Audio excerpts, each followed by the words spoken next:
Education with Shantanu চ্যানেলে তোমাদের সকলকে স্বাগত জানাই। আজকে আমার আলোচ্য বিষয় প্রাক প্রাথমিক শ্রেণীর প্রথম পর্যায়ক্রমিক মূল্যায়ন 2026-এর ইংরেজি বিষয়ের নমুনা প্রশ্নপত্র এবং সাথে তার উত্তর। প্রশ্নপত্রে থাকা প্রতিটি প্রশ্নই কিন্তু তোমাদের পরীক্ষায় কমন আসতে চলেছে, সুতরাং প্রশ্নপত্রটি তোমরা দেখে নাও। তোমাদের পূর্ণমান থাকছে 20, অর্থাৎ 20 নম্বরে কিন্তু তোমাদের পরীক্ষা হতে চলেছে।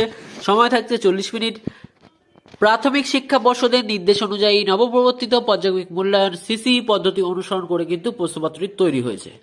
প্রথমে দেখো রিয়ারেঞ্জ দ্য লেটার আছে, যেখানে 8টি প্রশ্নের জন্য তোমাদের 8 নম্বর থাকবে। তোমাদের এলোমেলো করে এবিসিডি সাজিয়ে লিখে দিয়েছে, সেগুলোকে তোমাদের সঠিকভাবে সাজিয়ে লিখতে হবে। এ, বি, সি, ডি, ই, এফ, জি এবং এইচ, এই 8টি লিখলে কিন্তু তোমরা পেয়ে যাচ্ছ 8 নম্বর। রাইট দ্য নেক্সট লেটার, অর্থাৎ পরবর্তী সংখ্যাটা কিন্তু তোমাদের লিখতে হবে। আই এর পরে যেমন জে হয়, আর এর পরে হয় এস, এম এর পরে হয় এন, কে এর পরে হয় কিন্তু এল।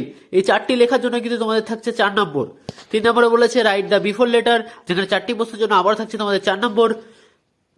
আর এর আগে হয় কিউ, এক্স এর আগে হয় কিন্তু ডাব্লিউ, এম এর আগে হয় এল এবং পি এর আগে হয় কিন্তু ও।